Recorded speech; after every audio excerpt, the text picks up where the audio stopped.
Olá, meus queridos alunos do Seminário Teológico Paulo Leivas Macalão, básico em teologia. Estamos mais uma vez juntos para estudarmos o livro de Apocalipse, embora de forma resumida, nesta quinta aula. Estamos na quinta aula vídeo aula. E agora nós vamos estar estudando a partir do capítulo 5. No capítulo 4, eu quero ler um versículo com você. Veja o que diz. Capítulo 4, versículo 1.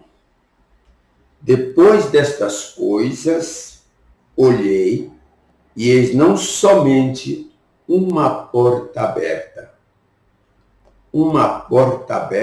no céu, como também a primeira voz que ouvi, como voz de trombeta ao falar comigo, dizendo: João, esse João eu que estou acrescentando, sobe para aqui e te mostrarei o que deve acontecer depois destas coisas. Viu? Amém. Deus abre bem a nossa mente através do Espírito Santo para estarmos entendendo melhor. Eu não estou aqui com o intuito de causar-lhe confusão na mente. Não. Por isso que eu procuro simplificar, porque nós estamos em curso básico em teologia. Bem, então nós vamos entender aqui, nesse versículo, até o capítulo 3 de Apocalipse. João está onde? Na terra.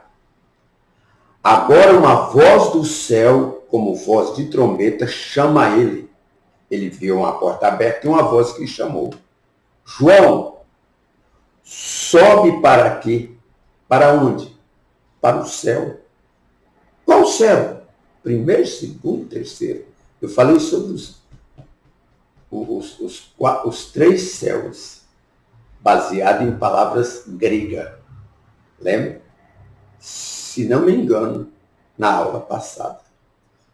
Bem, agora o que nós vamos entender aqui é que ele está no céu. A partir de agora, ele vai estar momentos no céu, momentos na terra. O primeiro momento dele no céu parece vislumbrar ele vendo como será o arrebatamento da igreja. Modo de pensar de vários estudiosos. Falar em estudiosos, eu gosto muito de seguir linha de pensamento, de interpretação, de ponto de vista bíblico no livro de Apocalipse, em especial, ou escatologia. Severino Pedro da Silva. Ele tem um livro chamado Apocalipse, versículo por versículo. Eu tenho dele também, eu tenho Daniel, versículo por versículo, porque na verdade esses dois livros, eles são pares, eles são os dois maiores volumes, conteúdo de escatologia, que tem maior conteúdo de escatologia. Muito bem. Então, Severino Pedro da Silva, mas vamos falar de outros autores. Pastor de saudosa memória, Severino Pedro da Silva, de saudosa memória, pastor Antônio Gilberto, de saudosa memória. Inclusive, saiu a Bíblia de estudo do pastor Antônio Gilberto. Muito bom. Já ouvi esses dois servos de Deus, estudiosos, pessoalmente, ao vivo. Raimundo Ferreira de Oliveira, também já ouvi. Escritor da Etade, de alguns livros da ETAD, como também pastor Antônio Gilberto. Tanto Escatologia Bíblica da ETAD, quanto Daniel e Apocalipse. Então, olha só, preste atenção, isso são nomes, tem outras pessoas, outras obras que eu consulto, que eu amo, que eu gosto, que tem um ponto de vista claro sobre o livro de Apocalipse. E nós vamos entender que João, voltando aqui para o assunto, João agora está no céu. Vem o arrebatamento da igreja. Ele vê todas essas coisas. Agora ele começa a descrever, aqui ele começa a ver o futuro. Nós estudamos o passado, capítulo 1, eu estou falando, não é da divisão textual de Apocalipse, tá? Eu estou falando da divisão de tempo que o Apocalipse apresenta. Capítulo 1, passado, 2 e 3, presente, chamado período dos gentios, período da igreja, conhecido como dispensação da graça. Entre as 7 dispensações, a penúltima, que eu falei para você em aulas anteriores, a dispensação da graça, a penúltima dispensação. E agora João, ele vai ver que vai haver mudanças. E ele precisa estar no céu para estar ciente disso. E ele vê um lindo trono. Ele vê um trono que era Deus assentado nesse trono, com certeza. Mas ao redor do trono estava 24 tronos. E assentados sobre esses tronos, 24 anciões. De frente ao trono, um mar de vidro. Lindo, lindo, lindo. E agora vamos, então, eu já falei para vocês sobre o arrebatamento da igreja. Mostrei, a igreja sobe, passa ao tribunal de Cristo para receber os galardões mediante as obras. Tem alguns que não vai ter galardão, não produziu, mas foi salvo. Porque a salvação, ela independe. E tem pessoas que têm dificuldade para isso. Nós também, como pastores, como pastor que fui de igreja, nunca fui de ficar cobrando. Não, você tem que produzir, você tem que produzir. Podemos fazer isso. Então, entrega dos galardões. Agora, completa 3 anos e meio a estadia da igreja no céu. Vem a segunda etapa. É um período de 7 anos. 3 anos e meio já se foram para a entrega dos galardões. Agora vem 3 anos e meio para a festa das bodas do Cordeiro. Os judeus, ou os israelitas, perdão, vamos envolver a descendência de Jacó, de Israel, eles tinham essa cultura de festa nupcial. Afinal de contas, é o casamento de Cristo, o cabeça. Cristo, cabeça. E a igreja, o corpo. E Paulo faz uma figura disto aí, desse assunto de Cristo e a igreja, com a vida conjugal terrestre. Homem, marido, esposo e esposa, marido e mulher. A forma mais coerente de dizer é esposa, esposo e esposa. Os 2 cônjuges. Bom, então eles agora estão, João vai descrever isso, mas agora, a partir do capítulo 4, também inicia a abertura para alguns fatos importantes. Entre o arrebatamento e a manifestação do anticristo, surgem alguns pequenos entravezinhos entre ou acontecimentos. Entre eles, assim que a igreja é arrebatada, vem a chamada invasão do Reino do Norte. Eu li muita escatologia de Hal Lindsey, vários outros escatologistas americanos, brasileiros. Todo tempo, esses 40 e poucos anos de ministério e de sala de aula, eu procuro me dedicar muito a esse assunto, escatologia bíblica. E outras matérias, tantas outras. A gente fica, parece que é tão um pouco assim, mais, com muita facilidade, para desenvolver as matérias. Esse curso é 20 matérias. Bem, então preste atenção. Quando essa invasão russa, aliás, perdão, a invasão do Reino do Norte acontece, eu ia dizer que há tempos atrás, anos atrás, nós estudávamos muito sobre quem que era, na época da União, a antiga União Soviética. A gente estudava escatologia com muito entusiasmo, dizendo que ali era a invasão, chamava de invasão russa, o Reino do Norte, as tropas da União Soviética virá pelo norte, a entrada ali do Líbano e tal e tal. Não era assim. Quem é escatologista dessa época já está com a cabecinha branca igual está a minha cabeça, né? Sabe disso. Lembra bem do que eu estou te dizendo. Então, isso aconteceu. E logo, isso vai acontecer logo após o arrebatamento da igreja.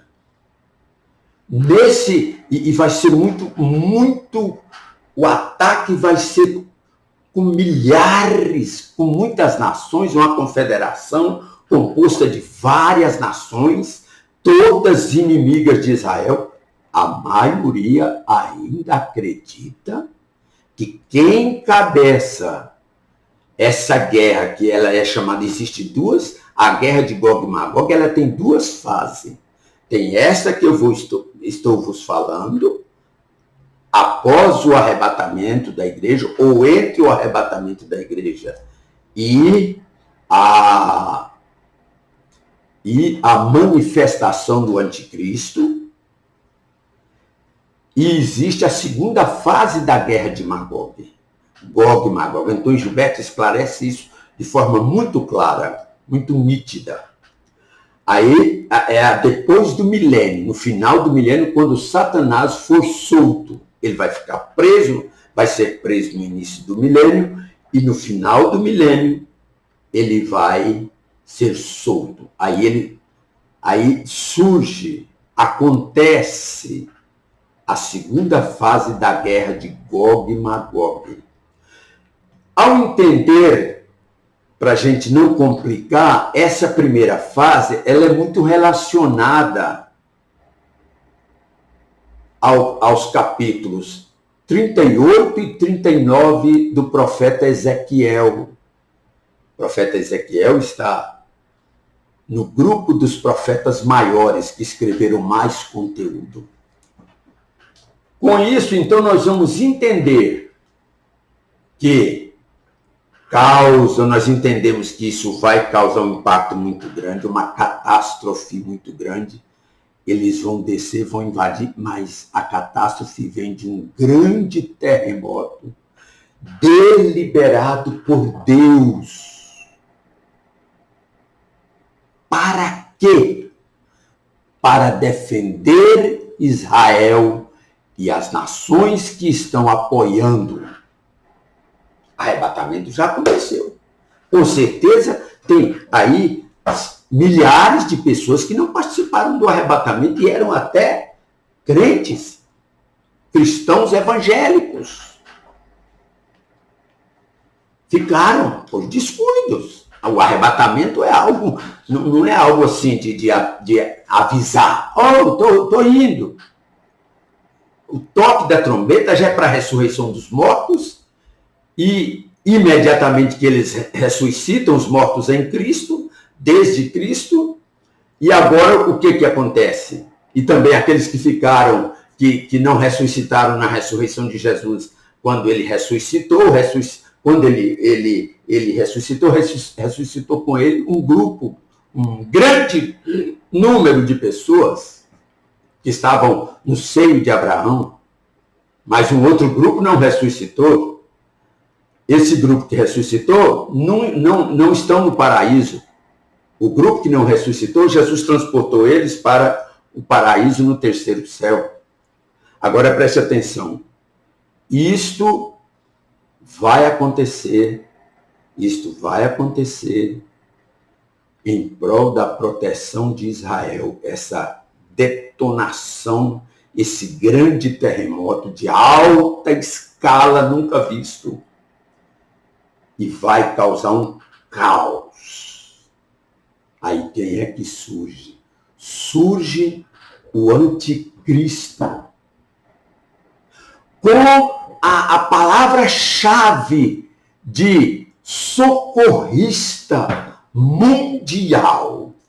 Eu resolvo esse problema, calma, eu resolvo esse problema todo.